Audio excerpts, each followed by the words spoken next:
Students of second year, good morning to all of you girls. आज के topic में हम बात करेंगे कि जो भारतीय मानक संस्थान है, यानी कि किसी भी वस्तु की गुणवत्ता को लेकर जो भारतीय मानक संस्थान सरकार द्वारा जो कि एक मानक स्थापित किया गया है, तो उसके बारे में हम बात करेंगे कि सरकारी प्रयत्न के अंतर्गत जैसे कि सरकार ने उपभोक्ता संरक्षण को प्राथमिकता दी और 1986 को बनाए गए 20 सूत्री कार्यक्रम में उपभोक्ता के हितों को भी इसमें सम्मिलित किया गया।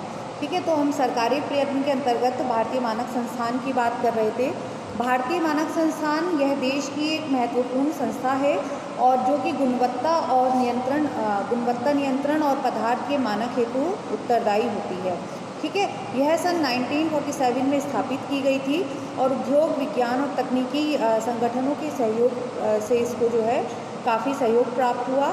साथ ही संस्था का जो कार्य है, प्रमाणीकरण अधिनियम है, वो 1952 में के अंतर्गत किया गया। तो भारतीय मानक संस्थान की बात कर रहे थे कि इसमें जो है क्या इसमें भूमिका होती है, इसकी स्तर और उपभोक्ता के बारे में हमने बात की थी। साथ ही कि इसी टॉपिक को कंटिन्यू करते हुए भारतीय मानक संस्थान में कि किन व्यक्तियों द्वारा जो है उत्पादन पर ISI चिन्ह जो होता है वो लगाया जा सकता है। देखिए, कोई भी निर्माता होता है वो अपने जो भी उसका प्रोडक्शन होता है, कोई भी वस्तु होती है, तो वो सभी आवश्यक निर्माण और गुणवत्ता नियंत्रण की सुविधा को के तहत जो है भारतीय मानक संस्थान को अपना उत्पादन ISI लगाने हेतु लाइसेंस प्राप्त करने के लिए वो आवेदन कर सकता है। एक तरह से कहा जाए कि जो भी कोई निर्माता है वो अपनी वस्तु को, अपने प्रोडक्शन को सर्टिफाइड कराने के लिए जब वो उसकी वस्तु हर पैमाने पर खरीद करती है तो उसको जो है ISI लगाने हेतु लाइसेंस प्राप्त करने के लिए वो आवेदन दे सकता है। साथ ही ISI चिन्ह जो है पदार्थों का भारतीय मानक के अनुरूप जो होता है। अब बात करते हैं कि ISI चिन्हित पदार्थों का जो है भारतीय मानक के अनुरूप निश्चितता या विश्वास कि वो किस पदार्थ पर, किस मानक पर जो है अनिश्चितता का विश्वास होता है या फिर किसी भी जो है कि सर्टिफाइड होती है नहीं होती है, कि ताकि उसको जो है उसके तहत लाइसेंस प्राप्त हो जाए। ठीक है, तो ISI सर्टिफिकेशन जो होता है वो मार्क लाइसेंस के लिए आवश्यक होता है और साथ ही यह कच्चे पदार्थ से लेकर, यानी कि जो भी कोई भी प्रोडक्शन है उसका रॉ मटेरियल से लेकर अंतिम पदार्थ तक, जिसका प्रतिदिन उत्पादन की प्रक्रिया में गुणवत्ता नियमित रूप से करवाएं। परीक्षण के लिए वो कितने नमूनों की आवश्यकता है, साथ ही कौन सी विधियों द्वारा परीक्षण किया जाएगा, कितनी बार परीक्षण किया जाएगा, निर्धारित स्तर हेतु पदार्थों की निश्चितता के परखने का क्या आधार होता है। ठीक है, और साथ ही जो भी परीक्षण परिणाम पर आधारित होगा। तो यह सब बातें ISI द्वारा निर्माता को ISI सर्टिफिकेट मार्क स्कीम के अंतर्गत लाइसेंस प्रदान करते समय परीक्षण और निरीक्षण की योजना के अधीन किया जाता है। यानी कि उसको जब वो लाइसेंस के लिए आवेदन करता है तो ये सब चीज़ें उसको पहले ही बता दी जाती हैं। साथ ही संस्था द्वारा जो समय समय पर योग्य निरीक्षण अधिकारियों द्वारा सरप्राइज परीक्षण भी किया जाता है और यह देखा जाता है कि क्या SBI को उपयुक्त रूप से जो है कार्यान्वित किया जा रहा है या नहीं किया जा रहा। निरीक्षण के समय जो निरीक्षण अधिकारी है वो नमूनों का उत्पादन या प्रक्रिया संग्रह में से जांच के लिए जो भी नमूने लेता है, यानी कि उस प्रोडक्शन के जो भी प्रोडक्ट्स है उसके जो भी नमूने लेता है, तो क्या उनका ISI या अन्य जो है ISI द्वारा अधिकृत जो भी संस्थाएँ, प्रयोगशालाएँ हैं, उनमें परीक्षण किया जाता है। ठीक है, तो यह निरीक्षण बाजार या विक्रेताओं से प्राप्त बिंदुओं पर किया जाता है। और साथ ही यह लाइसेंस जो होता है, यह लाइसेंस जो है प्रारंभ में 1 वर्ष के लिए दिया जाता है और साथ ही उसका पूर्ण नवीनीकरण इस आधार पर किया जाता है कि लाइसेंस धारक सभी शर्तों को पूरा करता हो। ठीक है, यानी कि लाइसेंस उसका जब 1 वर्ष के लिए दिया जाता है और रिन्यू कभी होता है वो 1 साल के बाद, कि जब उसका जब वो मानक के स्थापित जो भी रूल्स रेगुलेशंस हैं उनको पूरा करता हो, जो भी उसका प्रोडक्ट है। ठीक है, साथ ही जो असंतोष निरीक्षण में नियंत्रण इस प्रकार किया जाता है कि असंतोषप्रद स्थिति में क्या गुणवत्ता नियंत्रण के प्रभाव जो होते हैं अभाव में किस प्रकार की उसमें क्रिया की जाती है। देन नेक्स्ट, उपभोक्ता जो होता है वो ISI चिन्हित पदार्थों को क्यों पसंद करते हैं।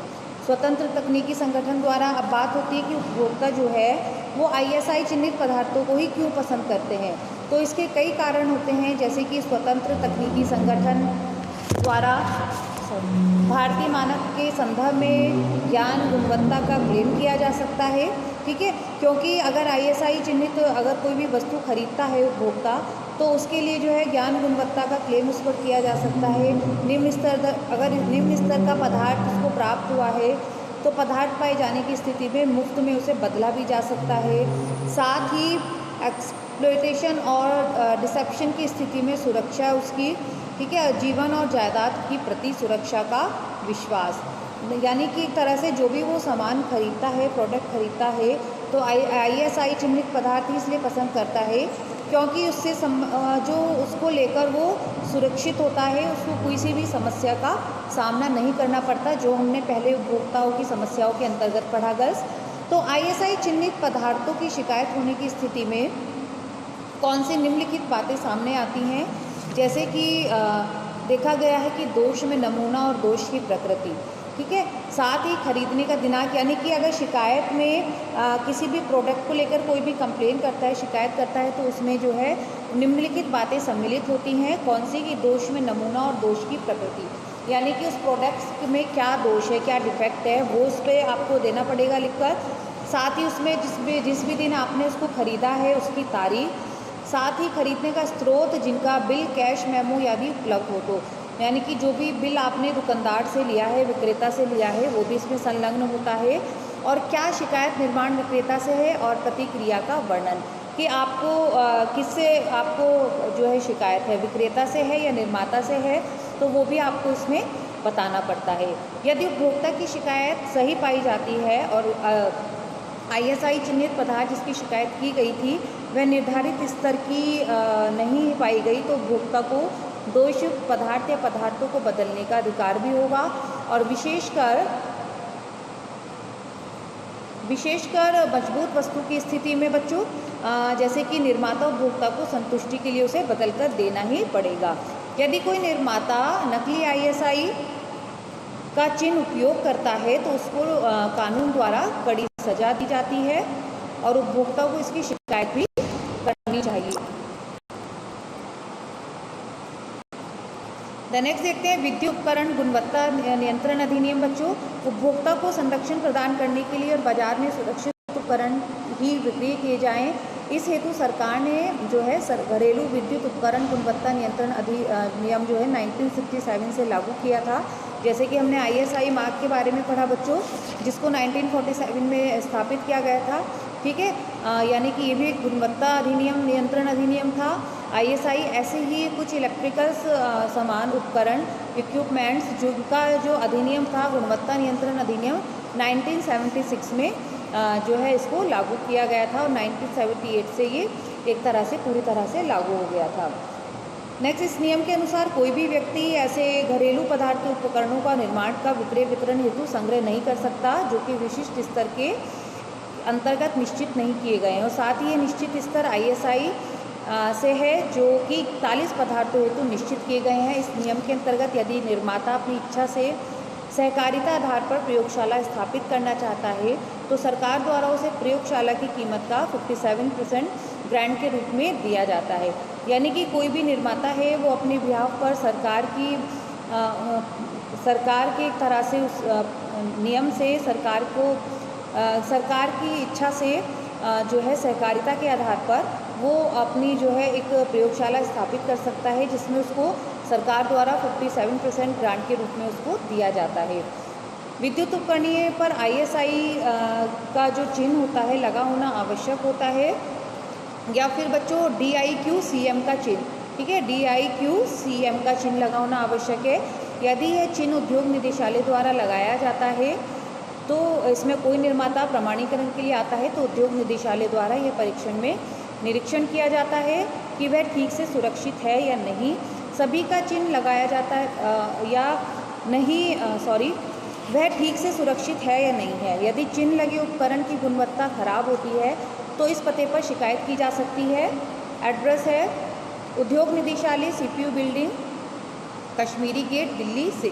ठीक है, तो इस निदेशालय में उपकरण का निरीक्षण जो है वो किया जाता है। साथ ही उपभोक्ता को संरक्षण प्रदान किया जाता है और उपकरणों को बदल कर दिया भी जाता है। समय समय पर इनके द्वारा उपभोक्ता को शिक्षा भी दी जाती है।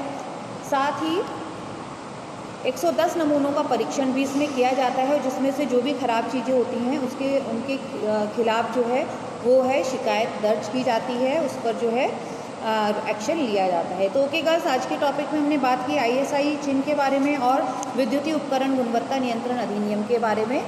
नेक्स्ट टॉपिक में मिलते हैं नेक्स्ट वीडियो में नेक्स्ट टॉपिक के साथ।